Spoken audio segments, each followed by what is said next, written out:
Good evening, everybody. What you've just seen there, hopefully Gary will be joining us again in a minute. Sorry, we've had a bit of again, technical hitches, but hopefully we're there now. Um, Again, thank you very much for everyone that's going to tune in. Tonight should be a very interesting one. Most people would have seen on the Facebook recently that there has been some troubles in Holland, just as all over Europe, really. I don't think people realise how much it is actually getting to be a problem that whole way across Europe. And tonight we're lucky enough to have her back, and she's a legend. I can't say this enough. The admiration for this woman is unbelievable. Again, I've said this last time went live. I think I'm going to have to do it again, Jeremy. The best way to do it is for her to come up and to sort of introduce herself, and Rafie needs to sort of tell you a bit about herself and how she came to today, because I think I just can't do this woman justice as far as I'm concerned. She's amazing. Right, welcome everybody. Rafie Cohen, patriot from Holland.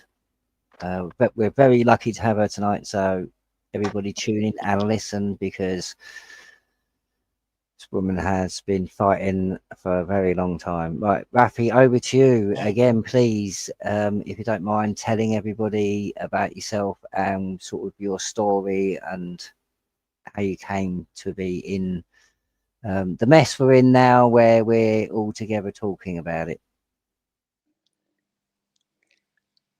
Yes, good evening. This is Rafie Chohan from the Netherlands. I know a lot of people know me from the Netherlands, but I don't know about England. Anyway, I was born in Indonesia, which is a colony of the Netherlands. And my mother was a Christian, my father was a Muslim. So you can understand from childhood what I've been through.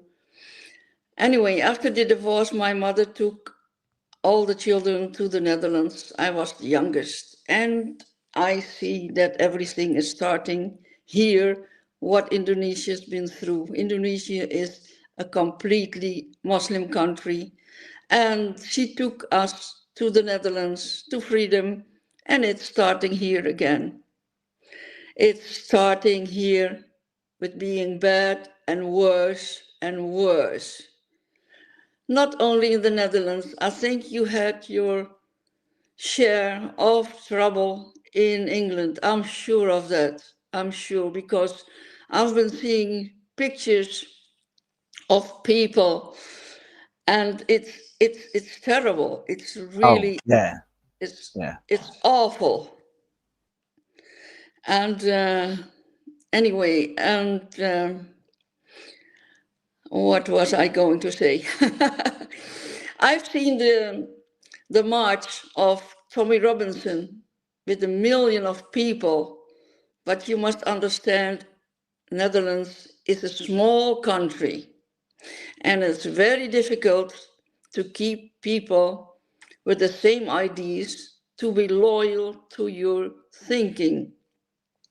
My thinking is free speech.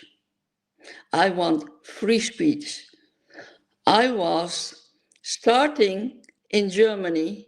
From Germany, I came to 2015 with my speech from Pegida, which right away I was prosecuted for offending Muslims, and I was a racist, and how dare I speak of Sharia. So many people have never heard about Sharia, and it was only hatred. Well, after about 4 court cases, and I went to a higher court each time, I was just not letting it go. I could get, I could I could pay the sentence and be free, but that's not me. I wanted my freedom of speech, and I knew that what I said was true. Of course, the judges thought differently. And at this time that I was fighting, I was also helping my husband, who is an invalid at home. So doing two things at the same time cost me a lot of strength and emotion, as you understand. Emotion because of my husband, but then again, I wanted to be heard. That I mean, was my message.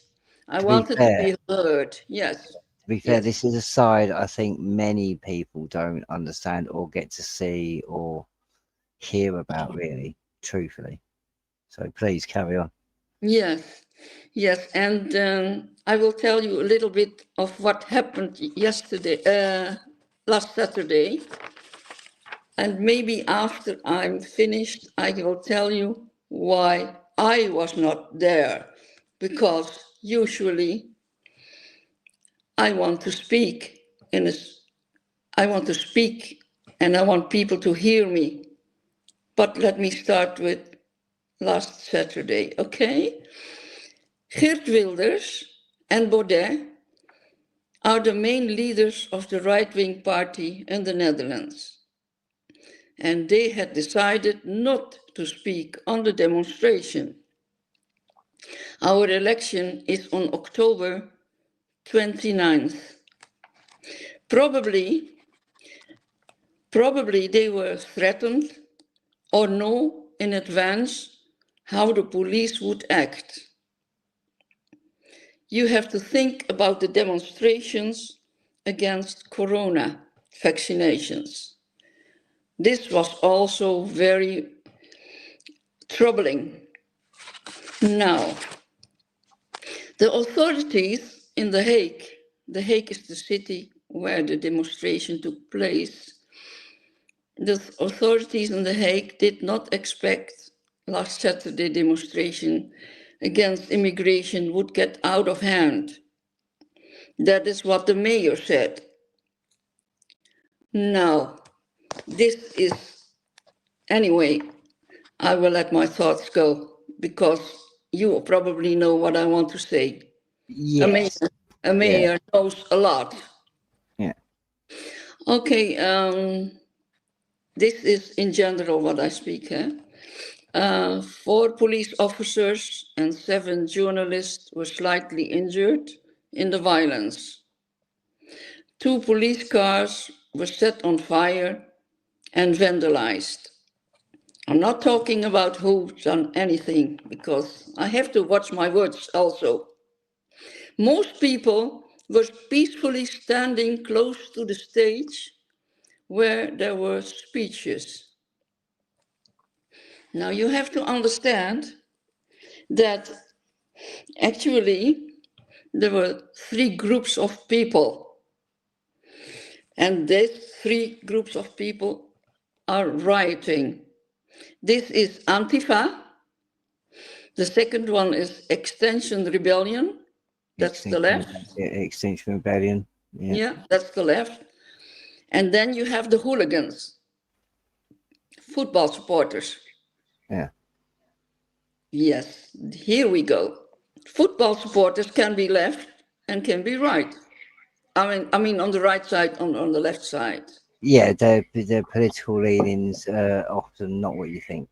Yeah. Now, we in the Netherlands, we have given the the certain group of police, which are specially trained men and not dressed as policemen, we call them Romeos. I don't know if the word is familiar to the English people. Most people know it probably from Romeo and Juliet or some sort of womanizer Okay, kind of thing. so we call them Romeos, okay? And Romeos are so special trained and not dressed as a policeman. Now, what do the Romeos do? They get into the crowd dressed as normal demonstrators, usually with jeans. But what is so different, they cover their faces. Okay? They cover their faces. Are Romeos really looking for rioters, or are they rioters themselves? I don't really know. See how I use my words? I don't know. Yeah, it's same as you can believe something because the word believe Yeah, okay. not to know things like that. Okay, Romeos are part of the mobile unit and interfere in the protests between the public. That's what they did with the Corona demonstrations as well. They come into the public. You don't know who's standing next to you. Yeah, that's We really we true. we, we definitely, I think, have had instances of at least people saying it's happened over here. I think most of us on this panel have probably seen it. Well, I know at least three of us have seen it up close and personal. How you do get these agent provocateurs, as I'd like to call them, that come in and they do jostle and they do form um, Yeah, yeah. And, unrest. and so Unrest, I'd say, if is they the better if word. they, yeah, if they mix with other people, sometimes you know they don't even know, and people are really really angry. Well, I've often wondered why at most protests, for instance, you mentioned the freedom one, why you can't have 2 to 3 lines of people you know that are not going to jostle with the police, not going to get into things, just going to stand there and keep the peace. Yeah. Well, more than 1,000 protesters temporarily blocked the A12. That's the main road to The Hague. And the police used tear gas, yeah, yeah, you know what I mean? The police used tear gas to get to protesters that Most was people, just standing there. most people will be unfamiliar with tear gas because unless Yeah, you see it on yeah. TV, it's not really used so much in riots. Oh, they do that here. Yeah. Then they drove them into the center and more violence against people. You know, the peacefully demonstrators, some of them were sitting at the terrace and they were sprayed tear gas by the police. That that really makes them angry. I mean, And I did see a video of the police. I can only say police was kind of indiscriminately discharging his spray thing. Yeah. Is that the one that looked like foam, Nate? No, it's like it just looks like a CS Oh, spray type thing. he's But just spraying everyone around him. yeah, they you know what? spray, they It looks like a spray, mini fire extinguisher. Yeah, yeah. they spray. If it gets into your eyes, it's terrible. Yeah. And on the Malieveld, that's a big place in The Hague. They drove around with those buses. It's really, I think it's not human. The way they drive, they can hit people, and it's just who is rioting. I don't really know. Well, It's this is the thing. If you take the videos you've sent me that I posted to my Facebook, I mean, um, I would say it's the Dutch police that are kind of being very. Uh, you could argue both sides are being heavy-handed, but the Dutch police are kind of the ones saying that they're up for it more than anybody. You know what I mean? You don't come out in riot gear and then start driving vans about unless you are serious about causing. You will cause harm. I mean, that's a deadly weapon. I mean, the way they was driving on that field, yeah, really. surprised somebody That didn't get it hurt. is. You say it exactly. That is a deadly weapon. Actually, a car or a bus is always a deadly weapon. Yeah, that's it. Yeah. And people are so angry because all over our small countries, they open up asylum center seekers. And because of those asylum centers, you know, all over the country, there is a lot of demonstrations, small demonstrations, but people have to be careful to be seen there because they will certainly be taken pictures of them. And, well, you know, if you have a job, Well, this is what is being done in England, especially in the London protests. People don't realise this, but there is a lot of data being collected, and it will be used in some way. I mean, you're just kind of just displaying just generally what happens. I mean, most people have seen the videos, but like I said, it's the context behind it. So you've touched on it briefly. I mean, what would you say would be the three main points? I mean, you've said it before, Netherlands is a small country. yeah, very So small. the impact is going to be far more immense, and I would say a lot more expedient in the way you'd see the side effects of what's going on. So what would you say is the three main things at the moment that are concerns to the point where it, like, because most people will see the videos and think they're about to commit civil war, that they've had enough. I mean, how close do you think the people in general are? Well, the media is saying that it's the far right that is wrong, but a lot of people know the truth, what is happening, and there may be a lot of things on both sides because I do know that a police officer is just doing what he's been told from higher hands, you know. That's what I really think.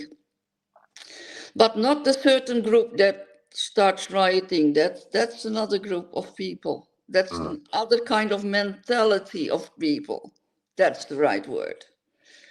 You know, there's, but the people are so concerned because the houses, you know, the houses. If you rent a house, it's all for the foreigners, and people stay at home with their parents until they're 30 years old, you know. And Holland has a lot of there's housing trouble, really housing trouble. So, And so then, it's similar to what we're seeing in England, a case of the housing market is being absolutely saturated to the point of being decimated. You're having people that are being basically put back to, I mean, I can't explain it any other way, basically the 1800s, where you've got maybe 2 to 3 generations living under one roof. I mean, that is the state, I think, for most of the people I speak to across Europe are starting to face in some areas. yeah, and people are sick out of it. People pay a lot of tax and health insurance. Everything is free, but not for us. Sorry. See, you take your time. See, that is one thing I did want to ask you because, like you say, everything is federal tax, free medical stuff like that. How would you say the infrastructures are actually handling the influx and maybe the possibility of more? I mean, not just we're talking the police and civil unrest. We're talking nurses, hospitals. Because in some places, I mean, I read an article in Germany that some wards, especially A&E wards in Germany, have actually got armed patrols. There is genuine staff with genuine concerns of fear to safety. I mean, how bad is it to the point in Holland where we're seeing this kind of behaviour, should I say, for want of a lack of a better word? It does sound like there's a lot more division from what Rafie's saying there, because you've got these. We have the same. Excuse me. We have the same similar problem over here, Rafie, whereby the police have now actually been caught on video transporting trouble groups into the particular protests, just You're to stir it up so that they can then say, well, there was this trouble, so now we're going to impose these draconian rules. You're But muted again. yeah, I'm not sure. It does seem a lot more severe over there, Rafie, because it's, you know, we had a march, as you said earlier on this month, and there was roughly 3 million people. You know, it can't be denied. It's all videoed, but there was roughly 3 million people, 8 and arrests, they were all more. together. But it sounds like over there in the Netherlands, you've got a lot more division. So people, the right people who should be coming forward, are outnumbered almost. Yes, but not everybody is so straightforward as I am. They are just very scared. That's what they are. They are just too scared. I mean, I think that's what I suppose you could say. Too scared to speak their mind, and too scared for the job, and too scared for the family. Yes. I would say that's most of the Western world at the moment, especially in Europe, on the continent of Europe, including UK, everywhere. It is that one thing, isn't it? It's the fear. It's losing everything, even though they're telling you you're going to lose everything. It's one of them, isn't it? It's kind of that grey area of people that until it truly affects them, they're not really going to move. You know, there has to be that seesaw moment, doesn't there? You know, the average Dutch young couple, either the woman wants to have a career or they decide to have one child. And the Muslim families, they have 5 to 8 children, you know, and they get child support, and they get the housing, they get free medical care, and they have a privilege of everything. And everything you say it's a discrimination or offensive. Everything is offensive. How can you be offensive if you speak your own mind? You know, it's and there's something that I want to say. If the majority, if God forbid, if ever the majority of people would be Muslim in the Netherlands, you know what was going to happen? Caliphate. Yeah, a caliphate. Yes, yes. And it's slowly going, like Gaddafi said, I don't need weapons. I will do it through child birth. Is that correct English? Yeah, childbirth. Yeah. Economic saturation. Yeah. And actually, the left should think further into history. You know what happened in Iran, 1979, when the Shah was gone. All the people on the left side thought they would be spared by the Muslims. So, what is going to happen in the Netherlands? Are they going to be spared by the Muslims? No. Slide their heads off. No matter if you're on the left side or on the right side, you are an infidel, yeah? And your head will be slide off. I mean, most people will sort of attack me because I'm paraphrasing, but some people, even though they claim to love the religion, know it's for ideology and know it inside out or know it enough to trust it, they often seem to skip over the parts where they have several mannerisms and modems of trickery, deceit. Yes. And other means to win you over and lie to you. And this is what a lot of people need to grasp. I mean, you have that in every walk of life, yes, but that's no argument when you've got something that's being taught from a very young age. If we was to teach racism or prejudice them from a very young age in our societies, yeah, there'll be consequences. Yeah. It's, it's one of the things that's accurate, isn't it? It's to gain the confidence and then convert.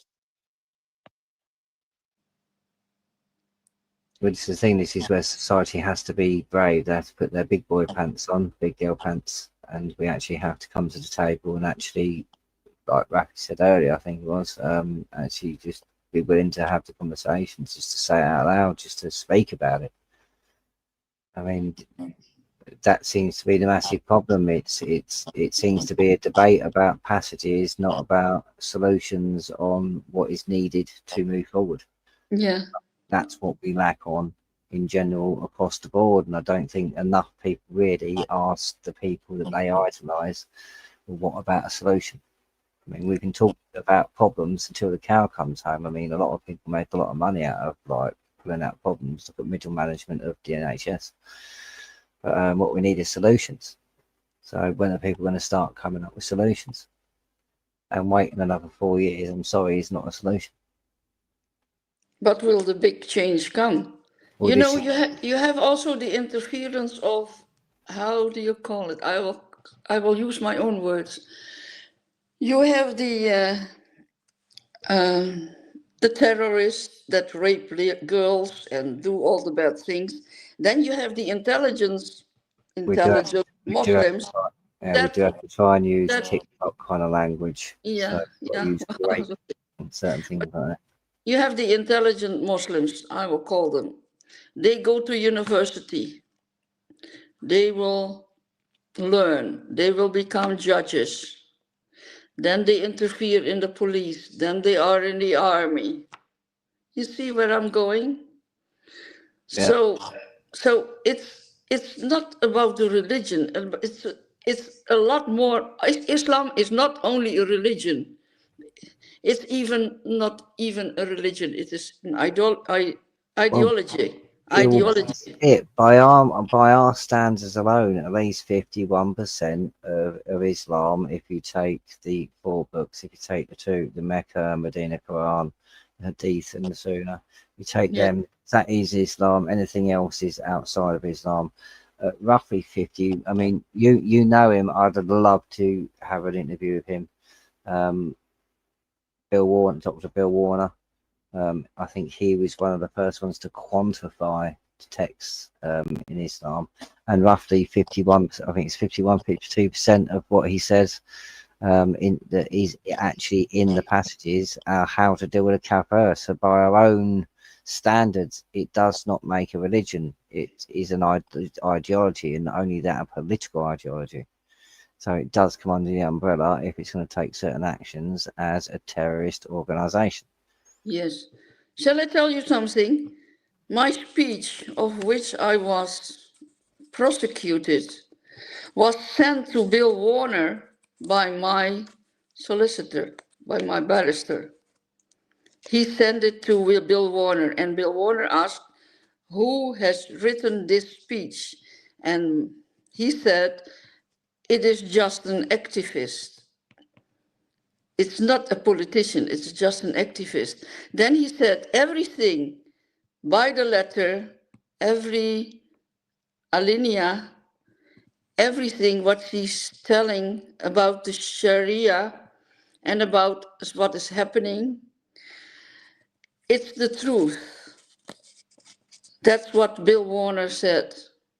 I mean, I, I think I am very proud of it, but he could not do more because the judges did not allow any, how do you call it? expert witness. A witness, yes. Yeah, They didn't allow any witness.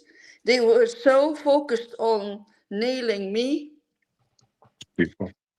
and I was in all the newspapers portrayed as a hatred woman. But once I was acquitted, that was but this, 7 years later, this is nobody spoke anything about it. this is what I was talking about earlier. It's like while you've sort of got other things going on in your private life, you've got all this stuff in the paper. as you mentioned there, this is 7 years. This is not a couple of months that most people sort of see some people go through. This is 7 years with your personal stuff on the side, constant harassment, constant defamation of your name and what you've done and being twisted. 7 years. That's a And long time. you know what happened in court the last time? This was very funny because I was standing in front of three judges, and the judge said, "Are you ever being threatened by Moroccans or so on?" I said, "Yes. I've been even surrounded by three people. That happened in Germany because my hair is red and they recognized me. And anyway, nothing happened in Germany, nothing bad. There were hooligans on my side. But what happened? What happened? The judge asked me a question, and he said, "Why did you not go to the police and filed a complaint about being threatened?" Then my answer was, "Do you know why I didn't go to the police? Because the police is thinking just the way you think." And there was a silence in the room. You wouldn't believe it. For such a long time, there was just silent when I Well, this, said, they because don't know how to deal with it, do they? When somebody knows and they're caught red-handed, it's like, I said, the police is exactly saying, thinking what you think. hmm. Yeah, it's like we're caught. I think he Um, was really, he didn't really know how to answer, so he hmm, changed the subject. hmm. I get that a lot in what I do. If a constable or, I mean, I get anger quite a lot, as I keep trying to explain to people. When you get like government agents get angry with you if you're trying to explain something that is correct that they're not allowed to do, they get angry. That's often a sign that you're actually doing something correct, and they're not happy with you because you are doing it correct. And Rafie, you did it step by step, every Yeah, single way yeah, correctly. You yeah. didn't you didn't give you didn't budge an inch the whole way along, despite the amount of pressure. And again, I don't think people understand the amount of pressure you're under. I mean, forgive me for saying this. I mean, you always look radiant. I say this, but you're not as young as you used to be. No, no, A lot of people don't I'm realise. 74. But and this is not that long ago that you actually went through this. Yeah, right. No, I want to tell very short why I didn't go to the demonstration, but I have to watch my words now. Yes. I Yeah. have to watch what I'm saying. Listen, I did not go to the demonstration because of what happened to me not so long ago, just before my husband died. So my husband died, and actually I can do a lot more of activities if I really wanted to. I can do a lot more, and I sometimes want to, but I did not do it. And the reason that I did not go to this big demonstration was kind of self-protection. I will be picked up there because what they have done or what I did wrong in their eyes. I had an article on Telegram and I translated that article. Yeah, literally, just to confirm for the audience, literally, you took somebody else's article Yeah, and and I translated it. translated in English. I did And, it through I did it through Google, so it's not a perfect translation. yeah, so technically speaking, you Yeah, didn't technically use curiosity on your part. You it's not Googled my it correct. article, but it's not my article, but That's what I'm trying to get across. You had it wasn't something you created yourself. All you've done is just take something basically translate it, pass it along. Yeah.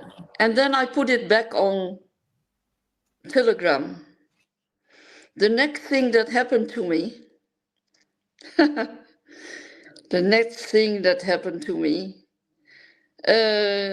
I can say what the article was about. The article was about guerrilla, what to do with, what to do at the demonstration against police buses. Okay? Some of which you've seen on my Facebook. If you Okay, and the next thing, the police was at the door, and my husband was in the toilet, and the police said, I have to come.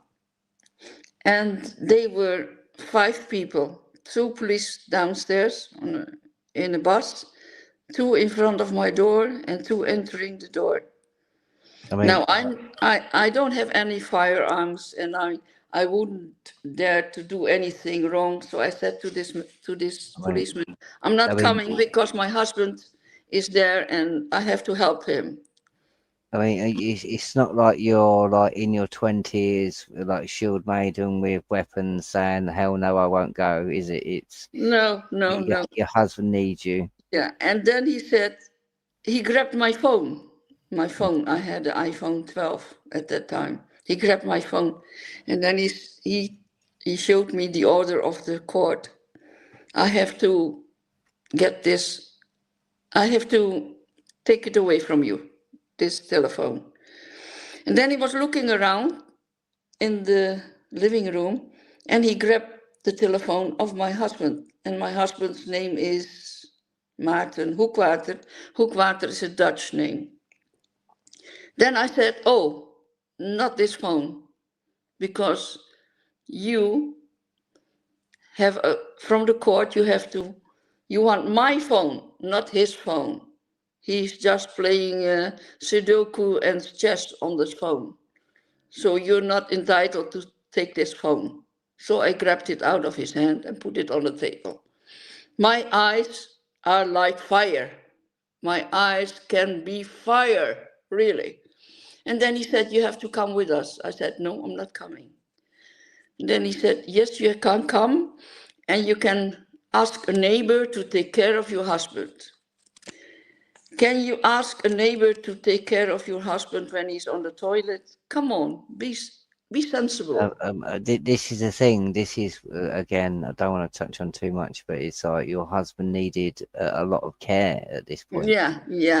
Care So in every way. Yeah, it's not a case of you can just pick up and somebody can come babysit for him. He needs actual care.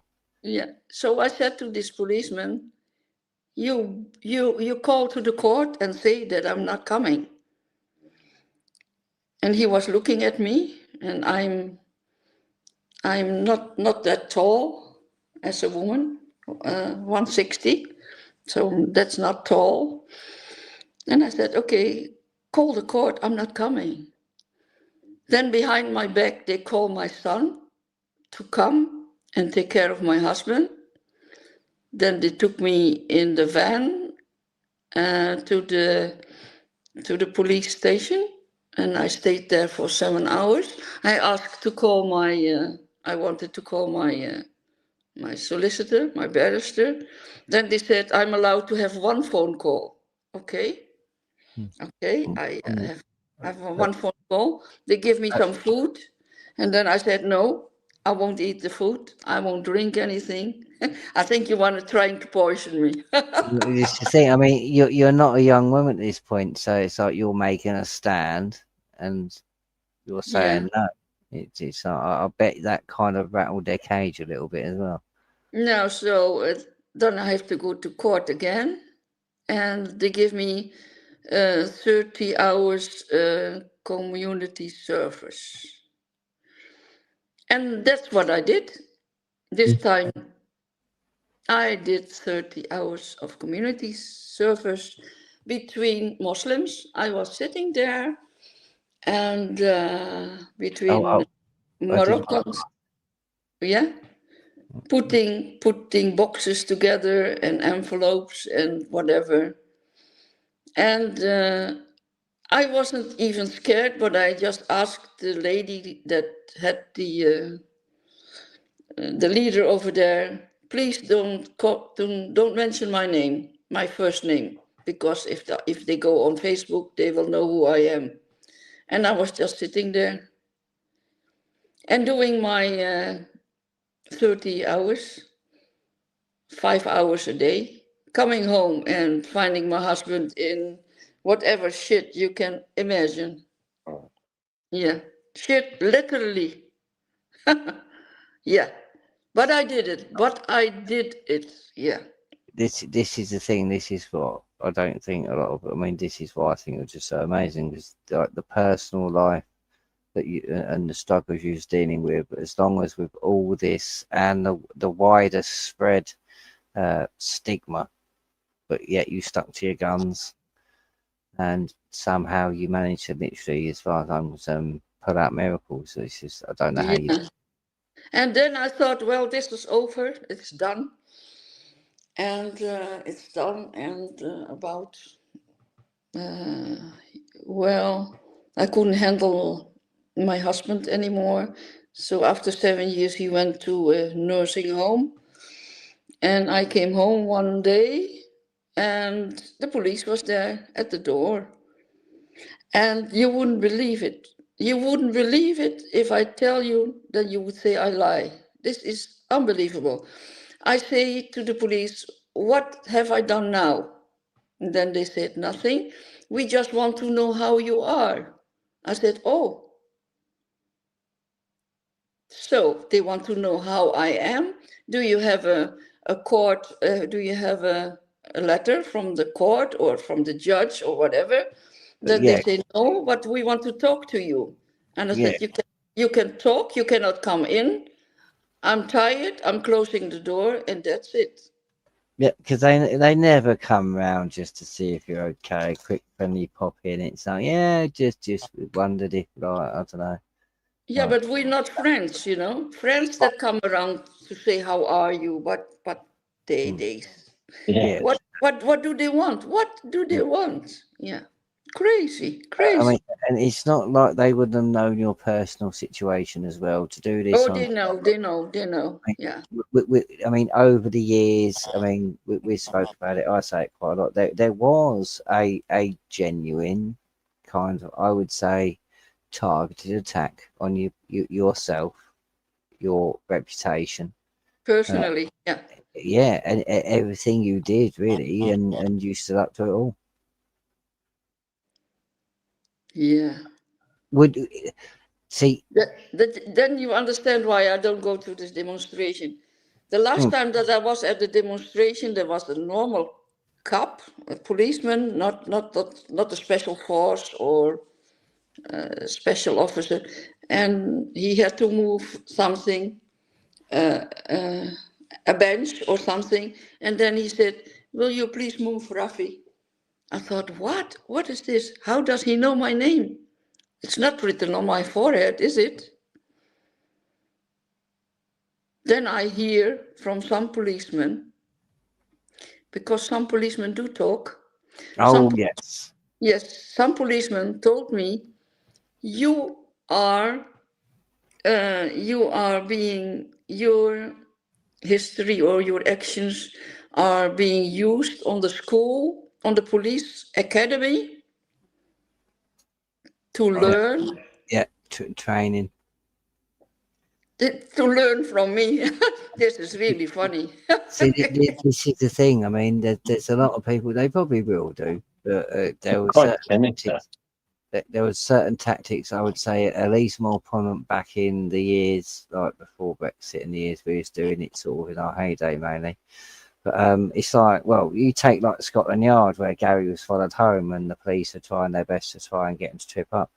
There was a lot of tactics that Yeah. a lot of people I don't think quite understand until it's done to you how kind of grating and how emotionally sort of draining it can be. So to carry on with everything you was doing, to carry on that to keep the fight going. Yeah, I well, think. emotionally, they didn't break me. Mm. Actually, emotionally didn't break me, but they didn't think that I would go on for 7 years, each time higher and higher, because I would never give up. And they thought, well, if I would pay the fine the very first time, the fine was 1,000 euros, then it would be that would be the end, okay? Then my speech was okay, and I paid the fine, and that's sluice. Uh, that would be the end of it. But I didn't want it, you know. I mean, did you think it was going to go on for as long as it did and be as big as a kind of a I, I think it was also not so. Mm, for me, I'm a strong big girl, but for my husband, it was not so nice no? Uh, because he he he could see that I sometimes wanted to uh, how do you say, not give up, but he said, why are you, what are you fighting for? Because it's no use, you know, fighting. mm, And if everybody thinks this way, it's no use fighting. yeah, that's the point. Then If we don't keep our resolve and keep pushing, then nobody else is going to. So it's yeah, and it's everybody does it in their own way, you know. mm, Tommy Robinson does it. You do it. yeah. All the people I know. Um, I, and I then, think I think it's trying to get to understand everybody is viable. Everybody has their own little place. We all work together. I don't think there's ever going to be, and I've said it before and I'll say it again, I don't think there's ever going to be one group or one person or one little community that wins today. It's going to be like it always is in history. There's going to be a massive amount of other things going on that get completely overshadowed. So I don't know. I don't understand the egos really. I mean, can I say something? We are going to have an election on October 29th. And all they talk about on the media, you wouldn't believe it. It is Gaza, Ukraine, Gaza, Ukraine, Gaza, Ukraine. As if there is no problem in our own country. well, that's what I was going to ask because a lot of The people don't distraction. understand this. A lot of people don't understand this, especially across the whole of Europe, because a lot of people think it's just UK, but we are. There is this kind of, and it is so blatant now, it's unbelievable. But there is this push, isn't there, of certain narratives. So it's always in the forefront of people's minds. That's what they want you to think about. That's what they want you to be kind of on edge about. So I think if people was to understand, I think this is why we do need a few more international panels. So, like we used to do, Rafie, where you'd have people from America, the UK, Canada, different places. That's what we need again, so we can actually start to really get people's perspective on what's truly happening. I mean, the troubles that started the other week. I mean, do you think this is just the very beginning? Do you think? I mean, the whole of Europe seems to be erupting, and it all seems to be about the same problems with the same gripes, and people can only be pushed so far. I mean, do you see a change coming, or do you see that it's going to land up again like in history, where the people are going to have to kind of impose their will, shall we say? Oh well, I don't really know. Sometimes I want to think positive, like what's happening in America with Trump, and everybody on the media says Trump is a lunatic and he's crazy and he's criminal to send all the foreigners away. At least he loves his own country. We can't say that about our last prime minister. Uh, Well, uh, no, we can't say about a lot of them because most Western leaders now, especially because it's not just prime ministers and stuff like that, but in multiple positions in the civil service, public servants, for instance. I mean, yeah, documents like the FCO 30/1048. I mean, that was kept in under the Secrecy Act for 30 years. That was because you've got to remember, it's like people go on about the MPs, but it's not. It's the civil servants. They're the one that sign the pieces of paper. They're the one that actually change our lives by the stroke of a pen. And people don't kind of realise this because of the power struggle and the kind of way we have democracy in Europe. Yeah. I mean,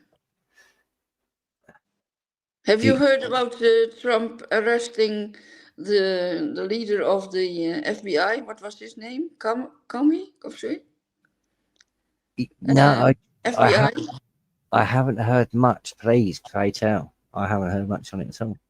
Oh, I will send you the article. He arrested somebody from the FBI who said something about Michael Flynn. Michael, no, well, what's his name? Oh, I can't remember now. I know you're on You about. don't know? I have to look it up, but Yeah. I know. He arrested him. I mean, what do you see as like? Because I don't, you know me, I don't really like talking about politics because a lot of our rights and everything we need to deal with is in law. But as far as politics go in Europe, I mean, are we seeing an end to the trust in politics and possibly the end to politics as we know it, do you think, in Europe? No, I don't think so. Well, I'm not afraid of Putin coming to the whole of Europe. I think the EU is more a criminal organization. So you're out of the EU, at least. Well, But this is we, what we don't get. we We are out by law, but we voted again for some silly reason, even though people was warned to be bound by some European treaties. So until we deal with them, we're okay. kind of bound by them, really. Because There's a now lot. That's we all. got Orban, Viktor Orban. Oh, Victor Orban, yeah. Yeah, well, he's a good one. I mean, this is the thing. There are some stand-up people coming. I mean, the problem with the European Parliament, from what I've always understood, is it doesn't really have any power because at the end of the day, it all goes to the Electoral Commission. Sorry, the EU Commission, which is, was it 15 unaccountable, unelected bureaucrats? They decide when they go, what they do, and they can override everything. If you read, I don't suppose you've ever read, because they've done, I think they've done a few. They've proposed a constitution for the European project. It reads like a Marxism kind of. I don't know. Do you know what? I was actually talking to somebody about it, and they kind of, I don't know. I don't know if I take the same view, but they sort of said it's like reading Karl Marx if Adolf Hitler was cheating on him on a test. Yeah. It's what they have planned and the way they do it. It's, I mean, and they say these things openly. I mean, people go on about the digital ID and certain things that are going to happen. I mean, if you take, for instance, the influx of persons to Europe, that was planned back in the 90s. And people look in the opposite direction to where they need to do with that. So that's going to carry on. I mean, if politics is not going to help, I mean, at some point, I think this is the problem that we need to really start to get to grip with. We've got a lot of people, sort of like you say, there's a lot of marches, there's a lot of protests, there's a lot of demos, but what we're not seeing is a solution, a genuine solution that the people can actually undergo. I mean, don't get me wrong. They must have a big revolution and maybe a civil war. Civil war, yeah. Oh, we're not French. Let's not talk about revolution. Let's talk about rebellion. Okay. I mean, we've had the odd revolution. Didn't go too well. So, but then again, rebellion is where we got our rights from. This is the whole point. When we rebel properly, I'm not talking about the times when we've kind of burnt down the bits because we got a bit sort of, how can I say, high spirited. We need to not destroy our own buildings. That's why we have a clause in our law that actually allows us to do certain things in certain ways, which does sort of like put a stranglehold on the crown. So it can be done without a shot fired. But as far as the rest of Europe, I mean, everybody kind of has different ways, like cultural ways of certain things. I mean, in certain countries, the police get spoken to in ways that it wouldn't fly in other countries. I mean, how would you say that the police force where you come from is handling the situation? Do you think if worse comes to worse, where do you think the police are going to lie? Do you think they're going to lie with the people, or do you think they're going to stay with the establishment? Well, they're going to think about their jobs, and they're not going to be true to the values, you know. No, no. I mean, I know that because history has taught us a lot. If we think about history, I'm going back. I have never experienced a war, not like my mother in Indonesia with the Japanese war, but in by the Jews, you know, in Holland, they couldn't count on help from the police. They escorted the Jews even to the trains. I have read books and I've seen movies, and no, they will, or they will split up maybe, because there are some very good policemen. I can remember one time. It makes you wonder that everywhere there are good and people true to true belief. I was speaking and telling something what happened to my sister. My sister was brought from Indonesia to Pakistan by my father and was left there for 6 years. And so I thought this I can use in my speech. I was in Rotterdam and I was speaking and I was saying, for instance, you have a daughter and your daughter would go to a Muslim and they would get married, they would split up, and what would happen? The father would like to bring their child to whatever Muslim country to show to their grandparents. And you would think, why is Rafie telling those stories? Because I have experienced it from my own father, who said, I want to show that daughter to my grandparents, because my father is actually from Pakistan, but he lived in Indonesia. And it was a kidnapping, because my mother was not strong enough to go against it. My mother had a quite gentle character, not really a fighter.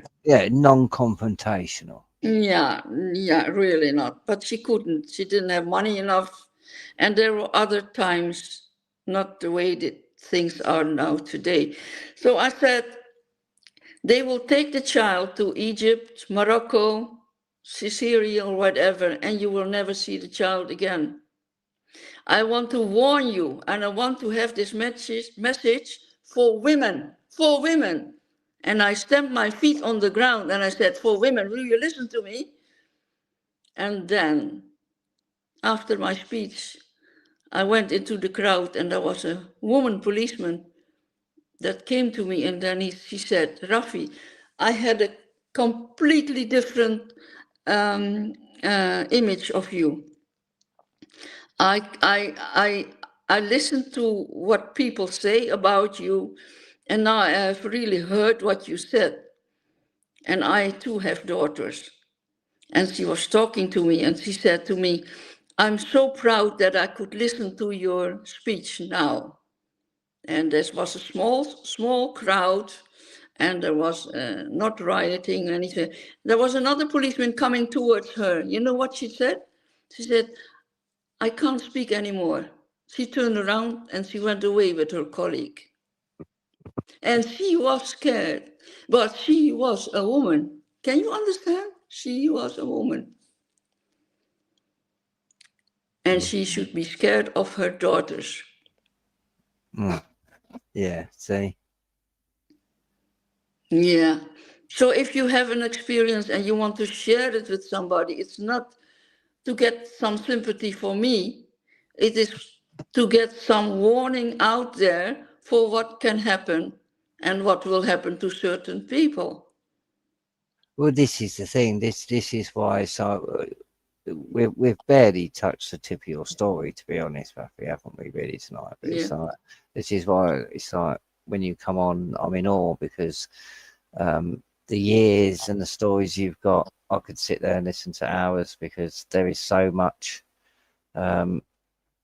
not just in the story you tell, but there is so much detail about a regime and about a life and about how the way things are perceived and what the way things are done that I think a lot of people just will never ever get to experience.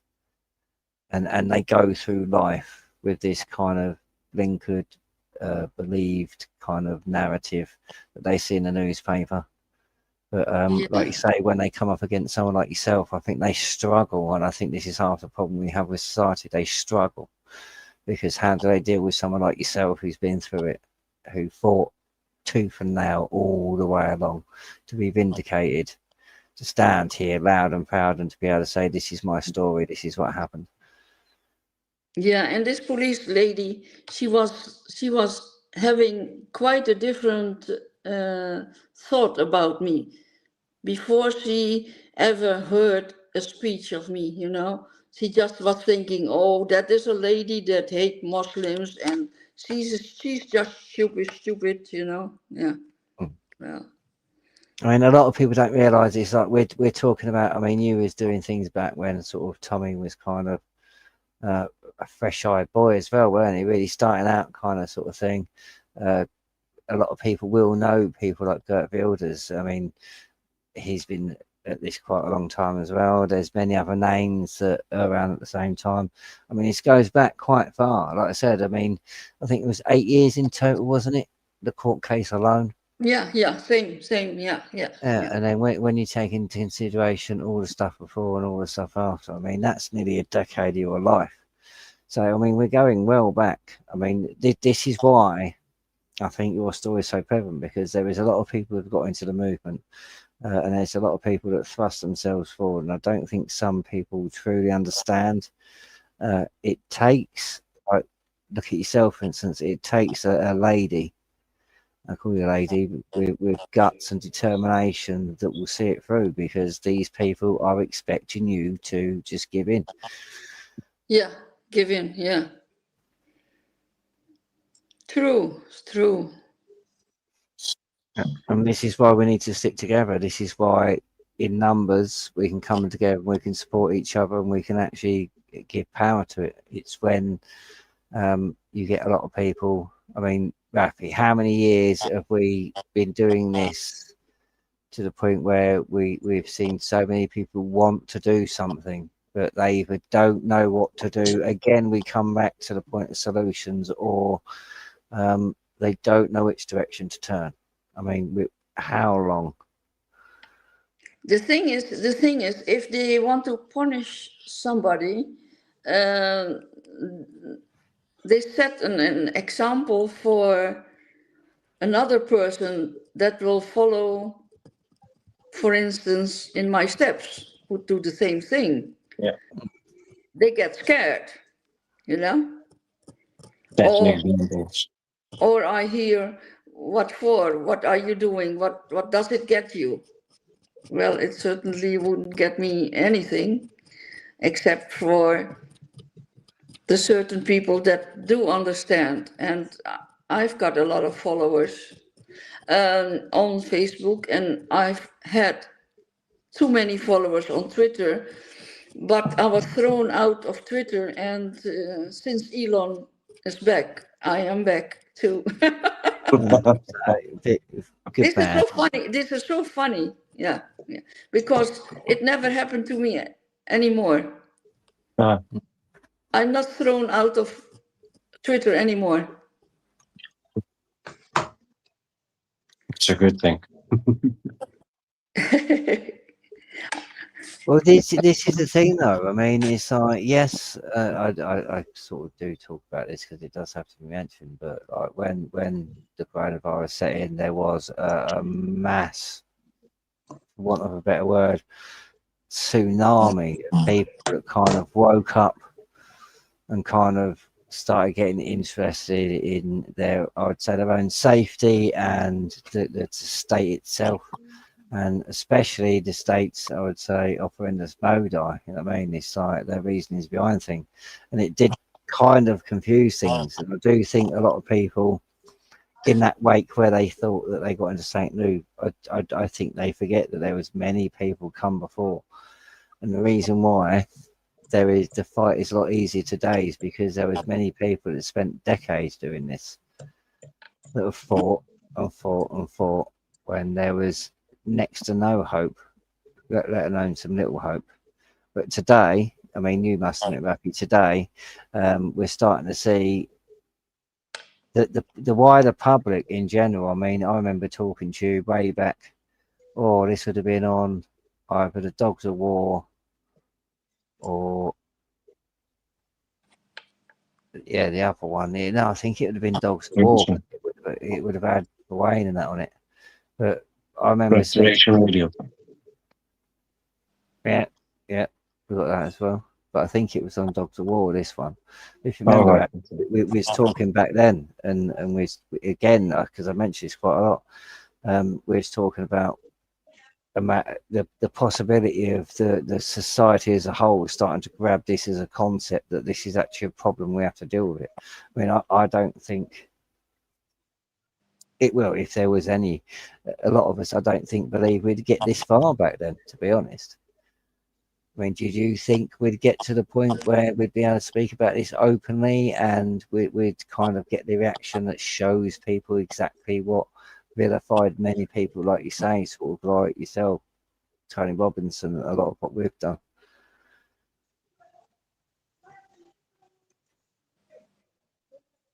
Because it seemed like no one wanted to listen back then.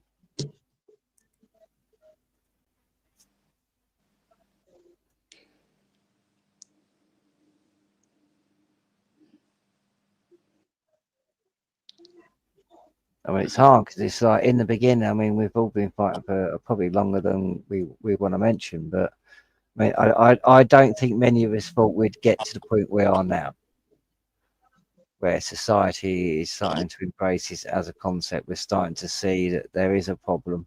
It's being acknowledged, and not only is it being acknowledged, but as much as like people really sort of moan. I would say as little as maybe 5 to 10 years ago, did you think there was ever going to be an open discussion, let alone some sort of like proper investigation into any of what's going on? No, no, no. That would not. No. Knife. Yeah. Rick's just made a couple of good points in there.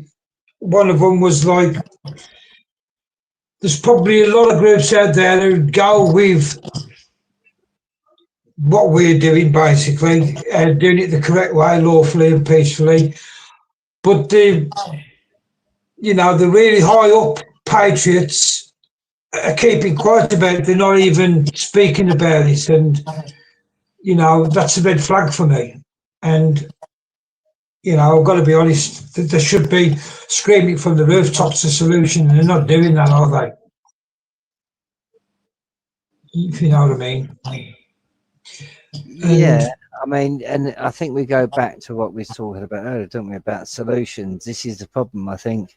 I mean, I don't know what's happening your way, Rafi, but I think in many places in Europe, it's the same. It's people want a solution, but the problem is stepping forward and or getting around a table, get a group of people in the same place. This is why we keep saying that we've got to gather under the Barons Army, because you need a group of people in one place so you can get organised and you can have a single emotion to what you do. I mean, what you can't have is 100 war generals doing their own little thing, can you?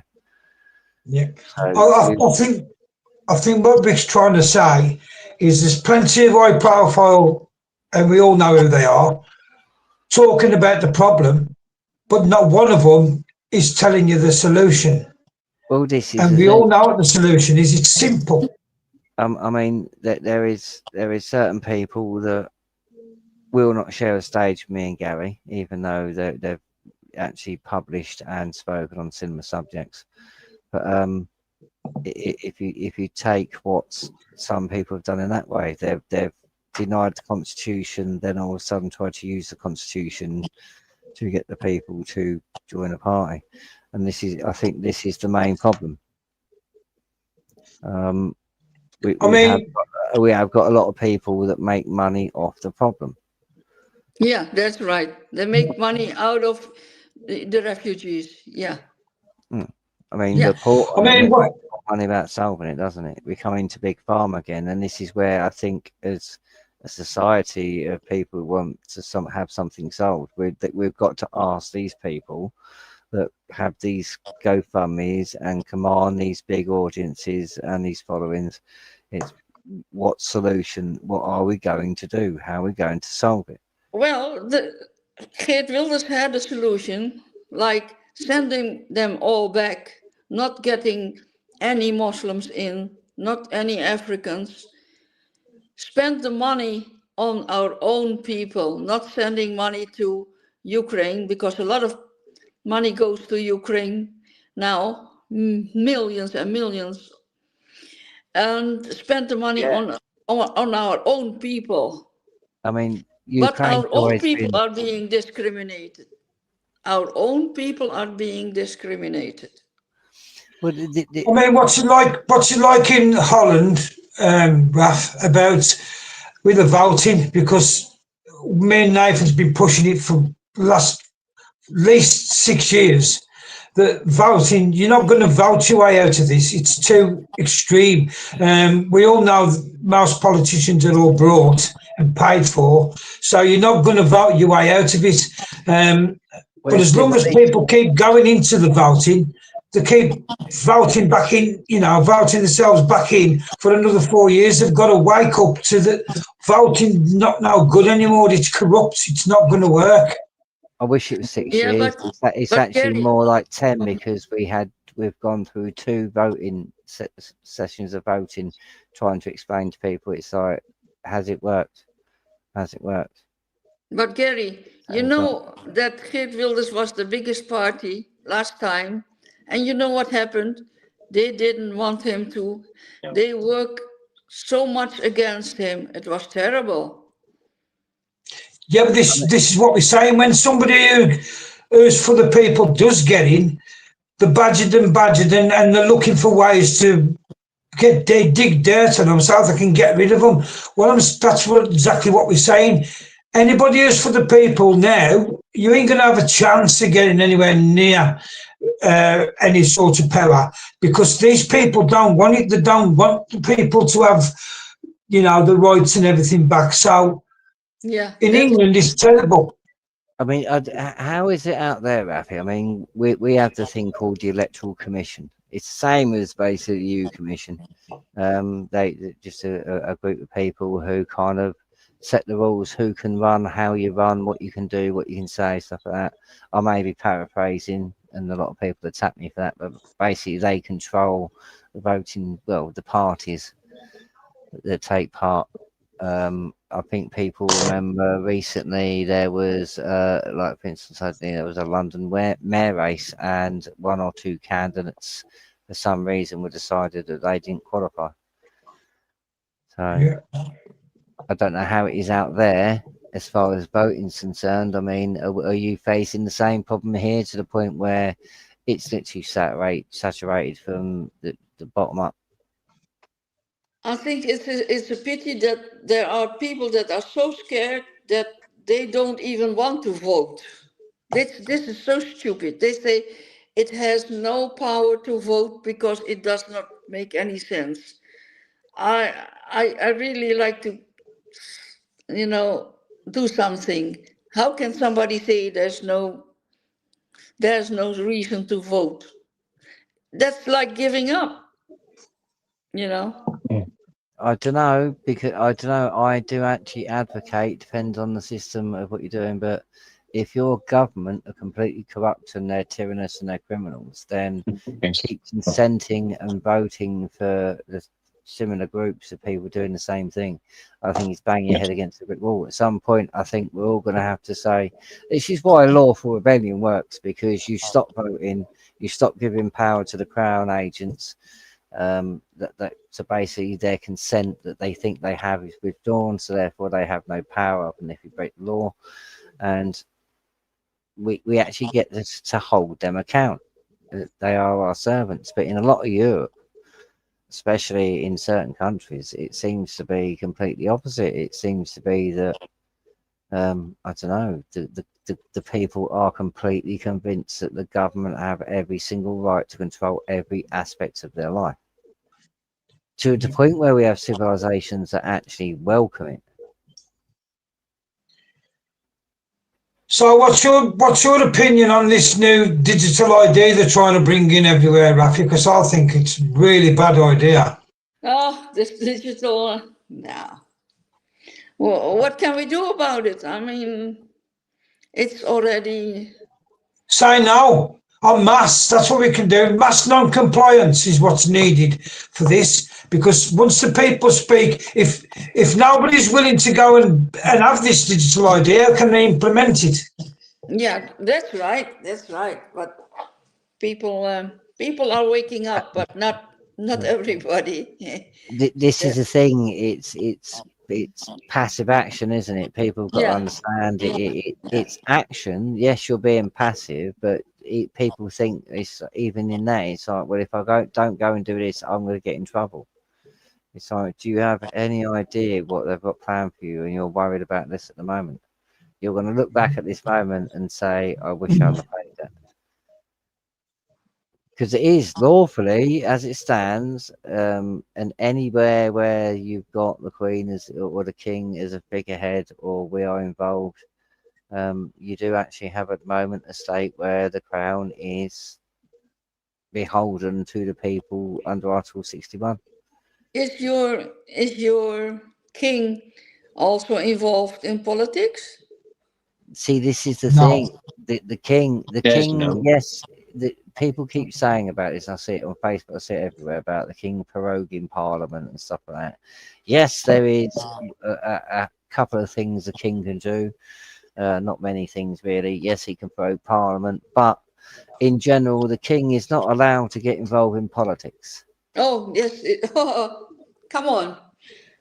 Yeah, in Holland, our queen. Hmm. She is a good friend of. Can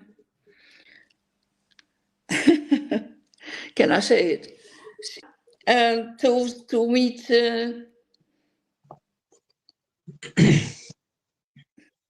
Well, she is into politics very much. I don't know. Yeah, they are into politics. Yeah. By any chance, they own a foundation? Hmm. Do they fund a lot of European projects and global initiatives?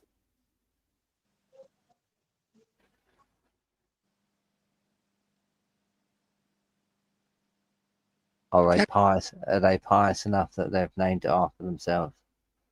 Foundation. Basically, what we've got to do, we've got to hold them to account, Nathan, no matter what.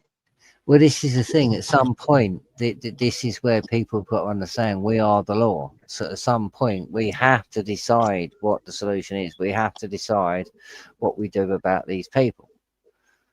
I mean, I'm not being funny. I will say it until I'm blue in the face. I want a traitors' day. I want a day where all the people get, and this is why I don't want the death penalty. Maybe later on, but I want for at least 10 to 20 years every day. Well, not every day, but once a year, or I want to do a festival, so maybe a week. All the MPs and everybody that's prosecuted, because there is a case against Khan and Starmer, but the people are going to have to start signing some letters and sending them to the right people so we can start kicking these people at the backside. But imagine all them led in chains along the city of London. I mean, they go on about keeping things green. So yes, we'll use rotten vegetables for a very good cause, recycling or upcycling, as they want to say it. And then everyone gets to pelt Tony Blair and the rest of them. Or sorry, I was a bit premature there. Anybody that is found guilty of any of the crimes that spends the rest of their life or a certain amount of years in prison, every year they get dragged out. The people get to throw, like, I don't know, silly string, rotten vegetables, all stuff like that. It teaches our young people this is what happens if you basically betray the country. Because you've got to remember, treason upon one man is a treason upon us all. It's a death of a nation. So we need something to remind us of that. And I think Traitors Day. We've already got it though, Nate. All we've got to do is get it reinstated, mate. Yeah. You know, it does state quite clearly that the sentence for a politician who creates makes treason is tyranny is hanging. Sorry, hang on. I mean, what about you, And Rafie? I mean, back, 100 years ago or Sorry. more, the hanging sent a very clear message to all the other politicians, didn't it? well, this is the thing. I mean, how about you, your way, Rafie? I mean, at the end of the day, I know you've got in your past some very, I've got to word this very correctly here, some very inventive ways of dealing with officials that do you wrong. So what do you think is going to be the way things carry on forward now? Do you think it's going to be a case of people going to vote again and get what? Or do you think it's going to just land up, people are just going to boil over? I really don't know. It's I just mean, that's tricky. Well, I think because it's so open, isn't it? It could go in any direction at the moment. It's such a volatile pot. It's kind of brewing, waiting to explode. But then something good could happen that could stop it exploding. yeah, but this is my point. It's like we're talking about, like, if you take some of the nations in Europe alone, you've got, if you take away, like, obviously what they put on telly, the hooligans, certain things, that you've got what you call a plethora of basically people and communities that are sound of mind. They have common sense. They are aware of how their surroundings have changed over a short period of time, if not a long period of time. And these people are worried. These people are starting to ask questions, and the problem is nobody seems to be answering these people's questions, especially not our government. So in a case, if we can't turn to our government and get straightforward answers to the point where we can act upon them, because people are acting, this is why we're starting to see the riots. This is why we're seeing the civil unrest, because people are going to act, whether it be an emotional manner or a constructive manner. But we are starting to see this across the whole of Europe. Yeah.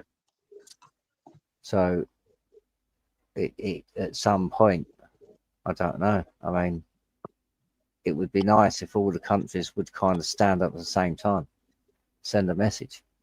I mean, Well, to be honest with you, and I'm pretty sure Raffi understands what I'm about to say, but there's quite a large percentage of Europe who are waiting for us to do it, Nate, because again, we are the inventors of constitution and common law and safety in our communities, basically. So if it doesn't seem right that they should be waiting, we should be waiting for them to do it, because It's kind of our problem.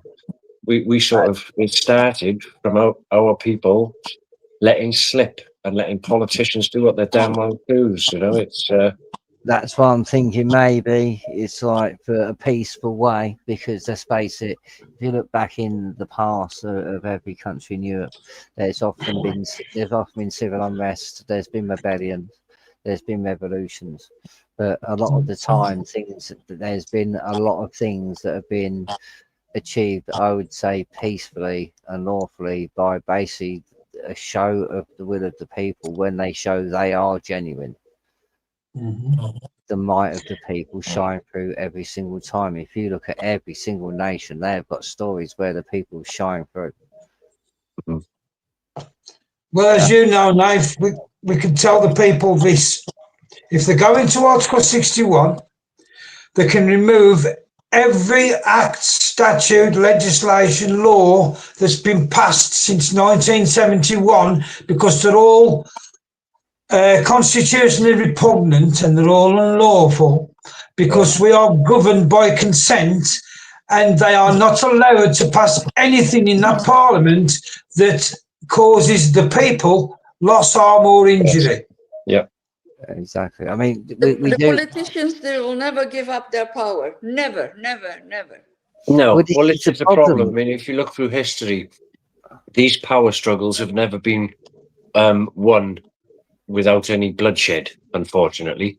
I mean, but this is what I was saying the other day, Nate, about in history, we need to start breaking cycles. If we need to break this cycle where we do it properly without the bloodshed of history repeating itself. And, you know, there's a better way out of it.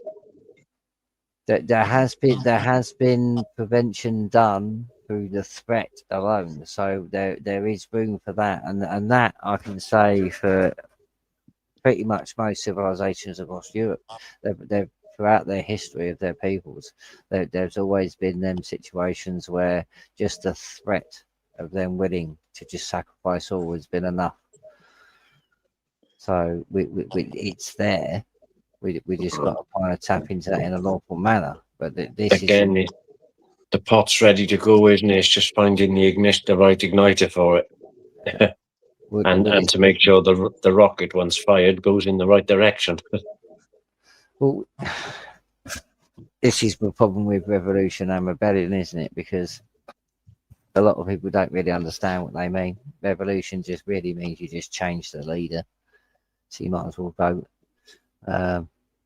Technically speaking, in politics and the democracy really was born from that. Really, technically, if you take it back, I mean, a bit of Hollywood license, but basically, yes, it is. Other than that, you take it back. I mean, I think at this point, I can't think we can deny what the politicians that a lot of people are consenting to are doing. The problem again lies in education, consent, and people being willing to do something. Again, really, if you take anything that's really been any worth in the history, if you take, for instance, you say about England going first, I truly believe this. I believe it's not only an honour to lead everybody in a way where we bring solidarity with the fact that we will sacrifice for you all. Yeah. I like that aspect, but at the same time, it's that unity. It's everybody standing up as one. That's what we need. See, every one of them politicians in that parliament know they are civil servants. They know they're supposed to work for us, that they're supposed to govern us by our consent, and they're not doing it. They're acting like tyrannous dictators, and they know they are committing treason, and all that needs is the people to know the truth, which that is the truth, to rise up in the millions, and they're finished. This is why people need the FCO document. You mean the file correspondent office document 30/1048 FCO 10/30/10/10 /1048. Sorry, it's a bit late. But again, the whole civil servant thing, they knew that it would be damaging to our rights. In fact, actually, when the civil servants did actually do their evaluations, they should have notified multiple countries in Europe, because what we was actually told we was getting and what we actually signed on to, and I can assure you many countries have felt this, because many countries have been pretty much bankrupted over this. They still call it as well. It's the European experiment.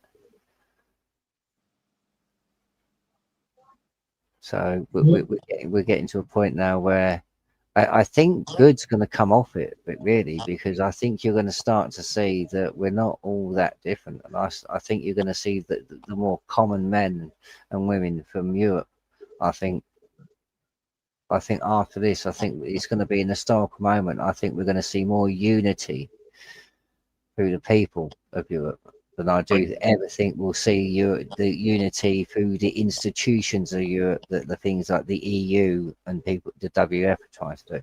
And I think it's going to be one that they can't stop. And I think it's going to be something that I think secures a greater future for us all, really. Yeah. You're being very positive. Well, I think I agree, Nate, because it's a case of odds and evens, and yin and yang, and cause and effect, and everything else. Everything has an equal. So we've been in this darkness for so long now, with the way the thumb screws are in with politicians and government taxations and all this unlawfulness and illegal immigration and all this stuff that none of the people consent to. But this is a problem. They do consent, and this is what people really Yeah, do well, have to start to get to grips not with. directly, Nate. No, Yeah, but not directly. this is, yeah, but they do. This is what people have They're got to get. deceived into believing it, Nate. Yeah, this is what people got to get used to our voting system, especially England and Wales. And what happens is when you register to vote, that is when you actually abandon or you transfer ownership of yourself, your rights, everything to the corporation. You agree to be governed from that point. So from the moment you are on that electoral register, they have your consent. That means they have your consent from that point until basically the next term, when it all stops, you get your sovereignty back so you can vote again. So they've already got your consent before they do it.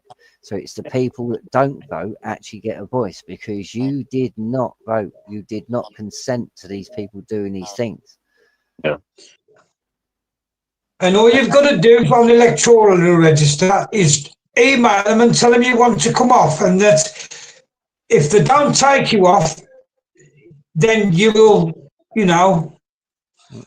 because you're not saying, not take them to court, but you, if anything comes of it and they use your vote anywhere, and you find out they use your vote, you will take them to court and sue them and do everything like that. Because once you write to tell them, I want to come off the electoral register, and they say, oh, you can't, email them and say, I want to come off, whether you like it or not. It's my unalienable right to vote or not. I don't want to do it anymore. And here's the email to prove it. So from this day forward, I will not be voting anymore. So please remove my name from it. You've got it in black and white then that you've requested to come off. That's all you need. well, that's a fact in law. You have the right to be governed, but you also have the right not to be governed. But you've got to understand the implications of both of them. There can both be ups and there can both be some very, very bad downs. So you need to understand that before. But when you consent to be governed, that's it. They've got your consent. So everything they do, everything they sign, they have your consent too. It's just the people that haven't got their consent, that where they have said nothing or done nothing. Technically speaking, you are betting. So where you've done nothing with your voice, all you've done is just gripe.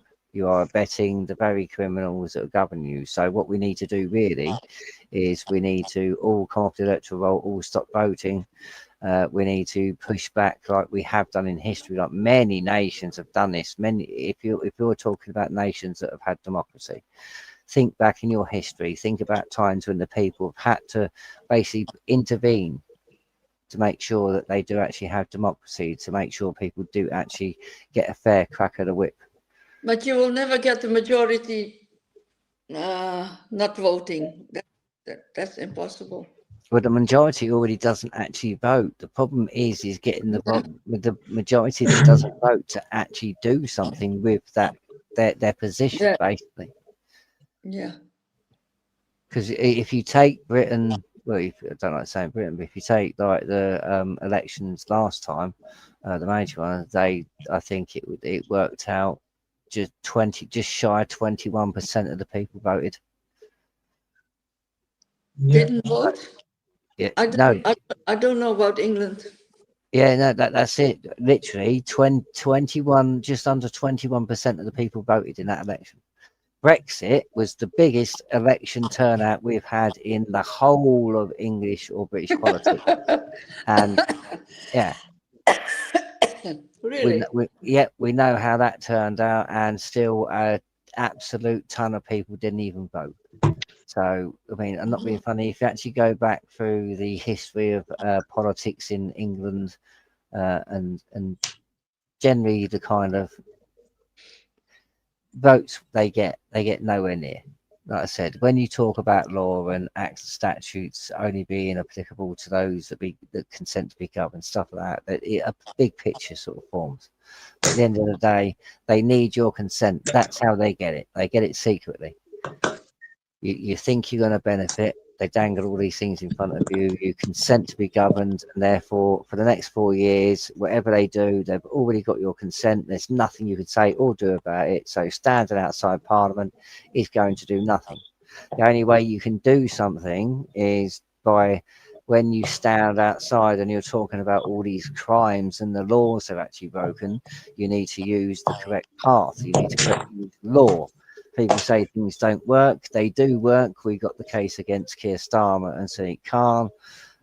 You just have to run properly, and the right pressure has to need to be applied. It has to be worded properly. A whole list of things.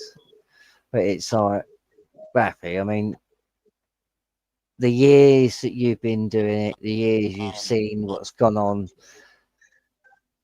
what would you say is the biggest change from the protests back then to the nature of people protesting today?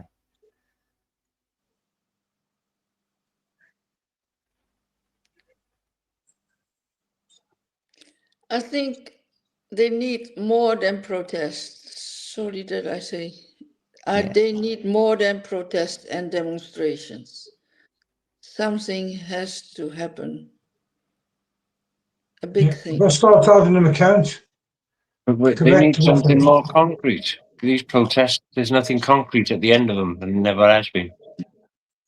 Yeah. Yeah. And So that's the cycle we need to break. We need to start seeing results for our actions. But then for that to Especially if you happen, see these protests are being knocked down or yeah, boycott. yeah. Well, they're controlled. They're controlled either way. Because Yeah. you could even with this last march in London, there was 3 million people. They were still kettled on a couple of the streets. So there was 3 million there, Yeah. and also, and possibly 2 or 3 rows of policemen in a street. So we didn't really achieve anything in that respect. there was 8 arrests on the side that they thought was going to cause the most trouble, that had absolutely the most volume of people, and the majority of arrests was actually done on a counter protest. But Yeah, they like to use their words cleverly, don't they? yeah, yeah. I think it was the biggest march they have in a long time. Yeah. But Everybody was everybody's talking making about out that it was for Tommy, and it wasn't for Tommy at all. It was the bypass Tommy. Yet it was classed as he set it all up, but that was all going to vent their anger at what's going on. Yeah. You know. I do think that did sort of, the message did get lost, because it was meant to be a freedom march, then it was a freedom festival, then it had a lot of connotations with Tommy and what he was doing, then some other bits. This is the problem. It's like, It just adds to the confusion. It's all done intentionally. Do you know what I want to see? And I don't see anyone come on. I mean, I'm not being funny. We had raised the colours. I see the Dutch have done it as well. Scots, the Irish, we're all doing it. What I'd like to see again, really, is we're getting, especially at the big any demo really, or any protest. I'd like to start seeing the banners of groups back up. I'd like to start seeing the flyers back up. So when you've got a group of women that are fighting a certain cause, they need to be able to walk along holding their banners again. Like you're saying, I think, I mean, you'll remember this, Rafie, years ago, everybody had a banner. Everybody sort of, their groups come up, they represented their pride. And then all of a sudden, everyone was told to leave them at home. We have since, we've become a faceless nation. I don't think we need that again. I personally think why the spotlight is on us, because it's on a lot of places in Europe at the moment. As I think we've all seen, we're not getting. This is why I'm so glad you came home, Rafi. You can actually explain the situation that's gone on in Holland better than us, because we're not given the full facts. So all we're seeing is the bare facts of what's going on in our own country. But we do need to start getting more awareness out. We need to start actually doing, like you say, You need to start at the so, beginning, don't you? Basically, you need to clean bloody media up. You need to yeah, clean the media system up first and foremost. And once that's done, and you start spreading accurate and more precise news and information, and something that the people can actually, something that's a bit more tangible and believable, then well, the following develops very quickly. well, this is why I love 61, because we don't. This is where I disagree, because it doesn't just void all of them. It just voids the repulsive ones. But it, like I said, when we say don't vote, it's not a case of the whole system collapses because we're saying what we're doing. What we're saying is people need to basically sit on their hands and say, look, I removed my consent, my fealty. So you no longer have my sovereignty. I do not believe in this government. Not a vote with no confidence, because that's you. If you own a company and HR and certain things, this is basically the same thing. You don't want that. This is a matter of like your life. So you withdraw your consent, and then Parliament have to then. I mean, this is how you do it lawfully without actually causing or shedding blood, because once you pull yourself away from their game and you're not playing their little game by their rules, they find it very hard to assert their control. So they're going to have to do it in a few ways. But once we start removing ourselves from their game, we then have control, because we are the players with the power. Then we can actually start to get we can force, like we have in the past. Multiple civilizations done it, multiple people done it. We had it with the bottom boroughs and certain bits like that. We can actually now push for free elections. So that means, instead of like before, because the system and the corruption's it's gone as much as possible. We can have people there watching it. It means we can actually have our alternate MPs or alternate councillors, the people that it used to be from. Because at one point we used to have people that used to live in our communities. They get on the same bus as you, going into the same town where the office was. They would do the shopping at the same shops you did. You know what I mean? They would often be at the same places you were. You could speak to these people in the lift. On the way down from places. You know what I mean? It's we need to go back to that, where the people who represent you, because let's face it, Parliament's there for tax, war, and very little else. They don't really deal with our rights. So we need to do it properly. We need to go back to basics. We need to have people that are from our communities representing us, who know our struggles, know our problems, and can actually act accordingly. The way we are going, we just, again, Rafi, you hit the nail on the head earlier.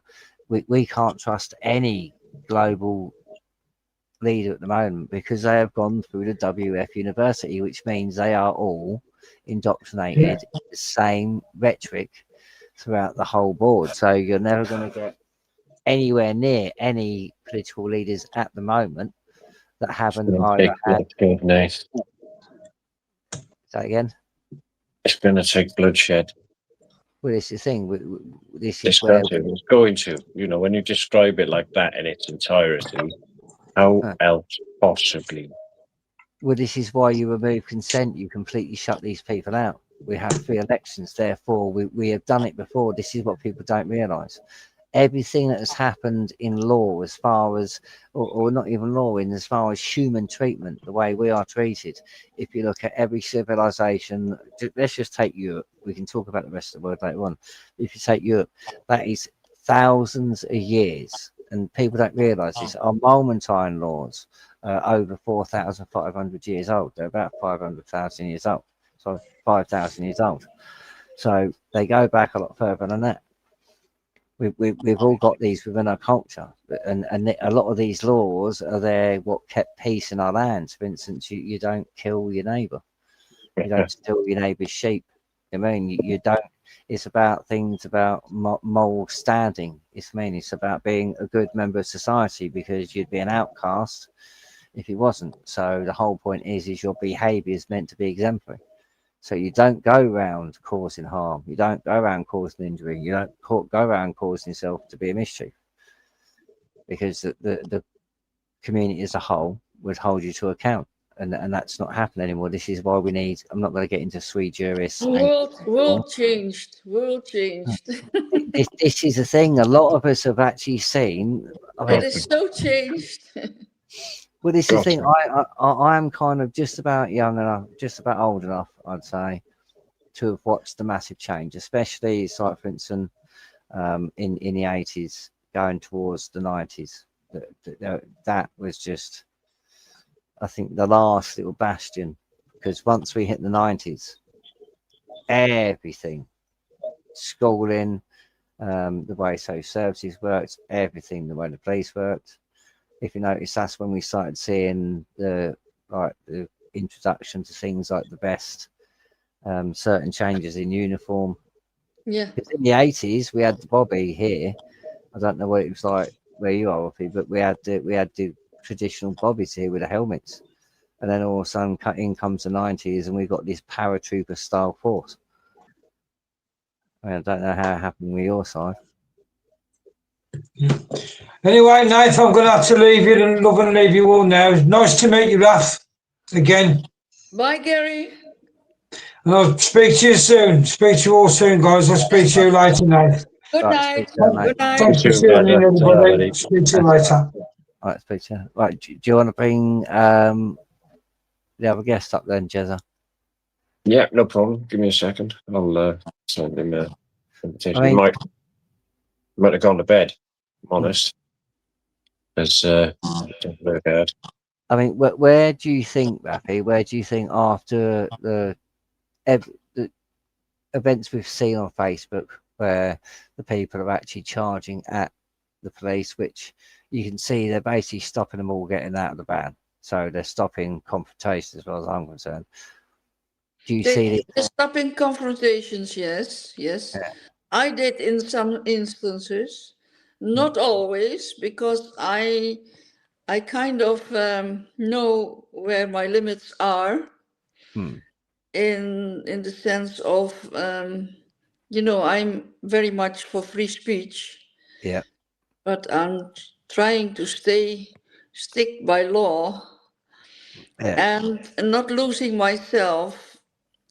I can give you an example. Saying things in another way, like when I once had the police on the phone and I said, I feel like being manipulated. And then she said, I beg your pardon. Would you repeat that? I said, I think I'm getting manipulated. Do you want me to spell it? Yeah. You know what I mean?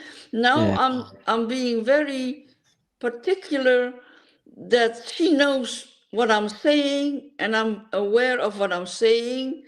And then I said, I know that you're recording what I'm saying, but do you want me to spell it?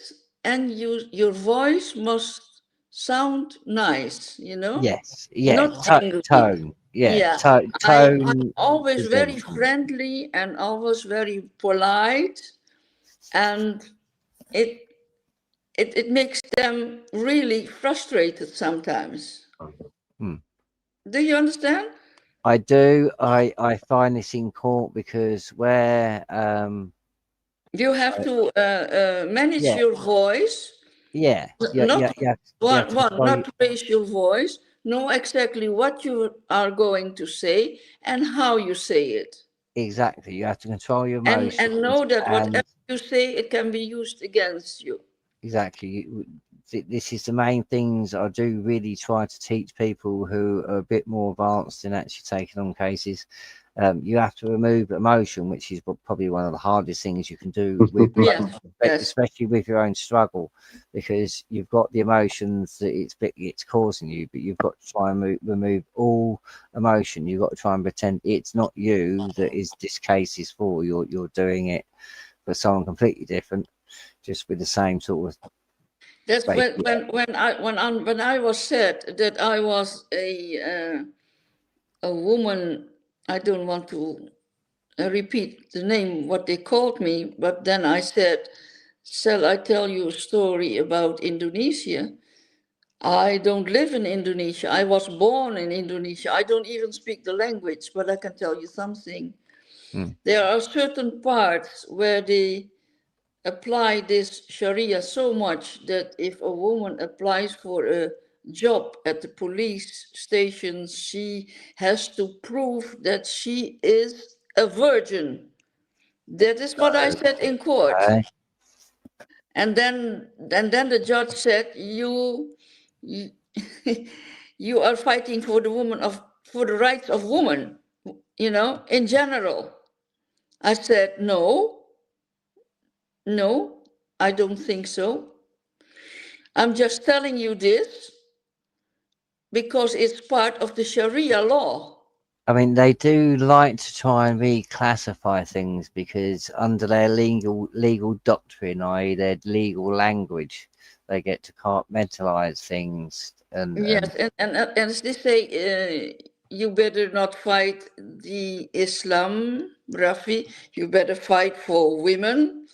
Then I say, you don't put any words in my mouth that are your words and not my words. And then I say friendly, do you understand what I mean? Shall I repeat it one more time? but this is the thing, they're not people being used to understanding their rights, what they can do, and being not violent or aggressive, but being assertive and forthright. I think Yeah, people, yeah, I think yeah. people often mistake that, and again, I think a lot of that comes down to emotion in the situation. Or they say, do you really, you say this, but you mean that?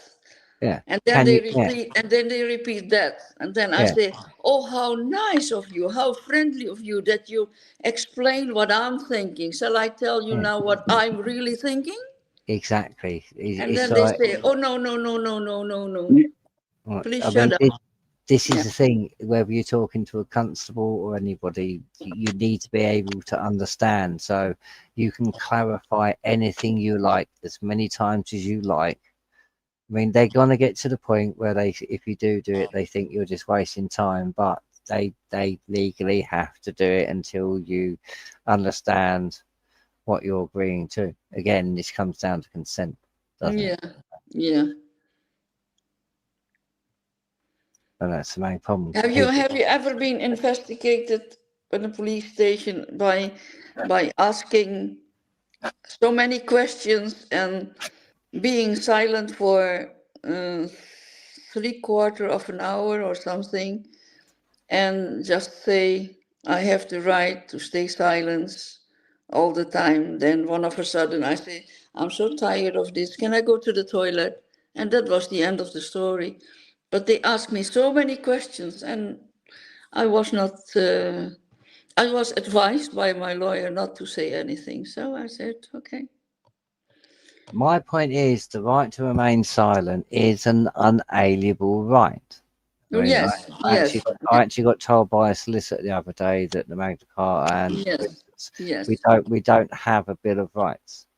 even though I pointed out we do actually have a Bill of Rights. It's the English Bill of Rights. It's actually on our they're down as constitutional statutes on our statute system. But Actually, the fine thing about it that most of the questions that were asked, I know it by heart. You know, yeah, I still remember what they were asking. I know it, just like a computer. I remember every question. it's that muscle memory. Oh, really, really, this was. But then later, some people said, "How can you stay silent all the time?" I said, "Oh no, that was just my. I told my mind not to react, not even by smiling or by crying or by my expression of my face. Nothing, nothing, nothing. Because they are trained to pick up cues and things like that. But this is what a lot of people don't understand. And It's like remaining that's silent is not easy, but yeah, it yeah. can often save your bacon. Yeah, and that is what I call manipulation. Yes. But So this is the thing. The stupid room questions they ask. Such stupid questions. You know. this is the whole point. Is I would rather say, are you that stupid that you don't know my answer? You but it, already know it. yeah, but this is the thing. It's mental gymnastics to try and get you to word things in the way they want you to word them that they already know. It's like you say, Yeah, they already know what they want you to say. They yeah, just need to trick you into saying it how they want you to say it, and a lot of people yeah, don't yeah. understand this. That's right. That's right. And well, in that sense, I am proud of myself. You I should be can more than proud of yourself. I can say I am proud of myself. Yeah. I can't sing your praises enough, Rafie. I keep trying to explain people to it's like um, I can't go into detail. This is the whole point because it's like your personal life. Yeah. It's other bits stuff like that. But it's to the point where I try and explain to people you go back quite far, quite a lot further than most people even know that there was even a movement. So you go back quite far, and it's like the court case you was fighting you alone. You did not budge an inch. That went on for just 8 years, just over 8 years, wasn't it? 7. Yeah. Yeah, just over 7 years. So if we take into consideration the build up and, for instance, the backlash for it to afterwards, you're talking a decade of your life that's been completely demolished by by this court case. Yeah. Yeah. And all you did was translate some words. I mean, this is why I think we've got to start drawing the parallels from like Lucy Connolly to yourself, because this is not a new thing. This has been happening a long time before, and this is why we need to get behind patriots like yourself, because you are the people that have actually, like some people say, myself included, because I have done a few things, but you're the people who push things forward. You allow people to be brave. I don't think people get that enough. We get the false idols, but we don't often get to see the side of the people that have actually took the fight straight to them head on, come out the other side, and actually have some, I would say, valuable experience. Because I learn something every time I talk to you. Every time I talk to you, I learn something new. So I think that's what we're lacking there. There's a lot of new people in the movement could do with talking to a lot of the older people because we've been there, done that. We've done a lot of things you've done. That's not. I wouldn't say that's kind of pushing our egos, but it's a case of we can tell you it's not going to work because we did it. But when we talk about patriots like yourself, you're talking about a lady on her own battling literally because I don't think people realise this wasn't just like a little magistrate's court. You had Islam itself Yeah. Yeah. descend upon you. Yeah. True. Yeah. I mean, death threats. And actually, there is one thing that I'm grateful for, and that is that my mother died so many years ago, and she doesn't know, and she would not have liked it, of course, but that's another thing. she has not experienced my fight. No, she doesn't know anything. I mean, we are she, talking. she would really be disgusted. I mean, we're talking women. Would you say? I mean, it what I think everybody was back then. I think we're talking about people who went through things that I think most people wouldn't survive today. So we're talking hardy people, Yeah. and you know what I mean. So I think you're right. I thought it's one of them. It's we've got to keep the fight on, but it's hard. But like I said, for a lot of us that have been doing this for many years, I think it takes its toll. I mean, when you think about it, it takes its toll on your family members. I mean, I'm not being funny. My family definitely been affected by the many years I've been doing this because I have missed things. My mind has been elsewhere.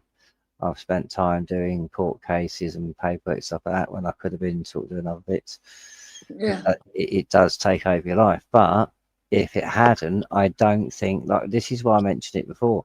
If you think back to when we was on like the Dogs of War, when we was having our little radio station chats, we was a very small community of people. It what seemed like a very small community of people that actually really kind of grasped that there was a problem, and not just with certain bits, but a wider problem, sort of on a global scale, from multiple sources.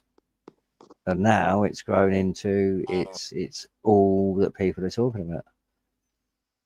Well, people wake up, but it's sometimes I think it's too late. Mm. I mean, It's too late because the people that are Am I already, actually here? yes, yes, we can hear you, Vincent. Bear with us.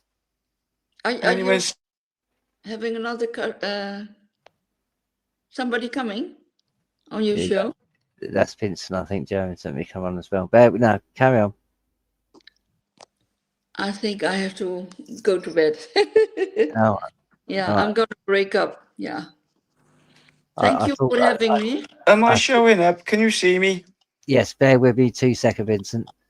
I thought I was pushing a little bit, but again, Rafie, it's like you are amazing, and you are an inspiration to many. If people could just hear, like, again, we've touched the tip of the iceberg about your life, what you've gone through, the trials, tribulations, the things you've done.